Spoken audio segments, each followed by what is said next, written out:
রাতে অপরিষ্কার থালা বাসন রেখে দিলে কি হয়?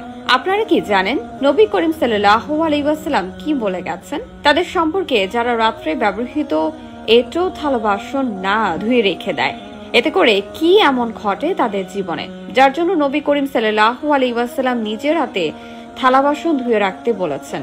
আর কেনই বা আল্লাহ তাআলার রহমত ধীরে ধীরে আমাদের পারিবারিক জীবন থেকে উঠে যায়? হ্যাঁ, এই সকল প্রশ্নের উত্তর নিয়ে সাজানো হয়েছে আজকের ভিডিওটি তাদের জন্য অত্যন্ত গুরুত্বপূর্ণ, যারা কিনা রাতে এঁটো থালা বাসন না ধুয়ে রেখে দেয়।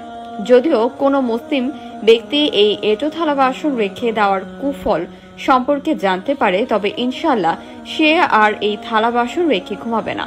ভিডিওটি শুরু করার আগে আপনাদের কাছে ছোট্ট একটি প্রশ্ন করতে চাই যে আপনি বা আপনারা সহধর্মিনী কি রাত্রে খাওয়া দাওয়া শেষ করে নিজেদের এঁটো থালা বাসন ধুয়ে তারপর বিশ্রামে যান? যদি এমনটা হয়ে থাকে তাহলে অবশ্যই কমেন্টে আলহামদুলিল্লাহ বলে যাবেন এবং এই ভিডিওটি সকল দিনই মুসলিম ভাই বোনদের মধ্যে ছড়িয়ে দিন, যারা মূলত রাসূল সাল্লাল্লাহু আলাইহি ওয়াসাল্লামের এই হাদিস সম্পর্কে না জেনে রাতে থালা বাসন না ধুয়ে রেখে দেয়। তো চলুন ভিডিওটি শুরু করা যাক।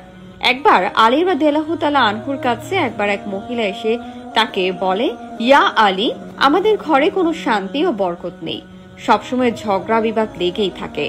আমাদের ঘর থেকে বরকত উঠে গেছে আর চারদিকে শুধু পেরেশানি আর পেরেশানি। আমার মনে হয় আল্লাহ তাআলা আমাদের ওপর অসন্তুষ্ট হয়ে আছেন এবং আমাদের কোনো পাপের কারণে আমাদের সাথে এমনটি ঘটছে।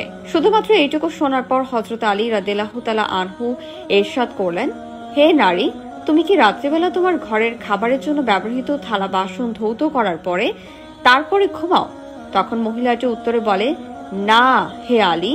তখন আলী রাদিয়াল্লাহু তাআলা আনহু বলেন, আমি নবী করিম সাল্লাল্লাহু আলাইহি ওয়াসাল্লামের কাছ থেকে শুনেছি, যখন রাত্রিবেলা সমস্ত মানুষ ঘুমিয়ে পড়ে তখন আল্লাহর কাছে রহমতের ফেরেশতা দুনিয়াতে নেমে আসেন এবং সে এসে সকল মানুষের ঘর পর্যবেক্ষণ করতে শুরু করে এবং রহমত দান করে, কিন্তু সে ওই সকল ঘরে প্রবেশ করে না যে সকল ঘরে রাত্রিকালীন খাবার গ্রহণের পর থালা বাসন এঁটো রেখে দেওয়া হয়। রাসূল সাল্লাল্লাহু আলাইহি ওয়াসাল্লাম আরো বলেন, যারা রাত্রিকালীন এঁটো থালা বাসন সেভাবেই রেখে দেয়, তখন রাতে ঘরে বদ জিনেরা প্রবেশ করে, সেই থালা বাসনগুলো চাটতে শুরু করেন। এছাড়াও সেই থালা বাসনের ওপর শয়তানেরা থুতু ফেলে। তাই প্রিয় বোনেরা, নিজের ঘর সংসারের উপরে রহমত আনতে চাইলে এবং আল্লাহ প্রিয় নবীকে সন্তুষ্ট করতে চাইলে অবশ্যই রাত্রিকালীন ব্যবহৃত থালা বাসনগুলো অবশ্যই পরিষ্কার করে ঢেকে রাখবেন। হে আল্লাহ, আমাদের রাসূল সাল্লাল্লাহু আলাইহি ওয়াসাল্লামের বলে যাওয়া সকল কথা বোঝার তৌফিক দান করুন, আমিন। তা দর্শক, আজ এই পর্যন্ত, আবার আসবো নতুন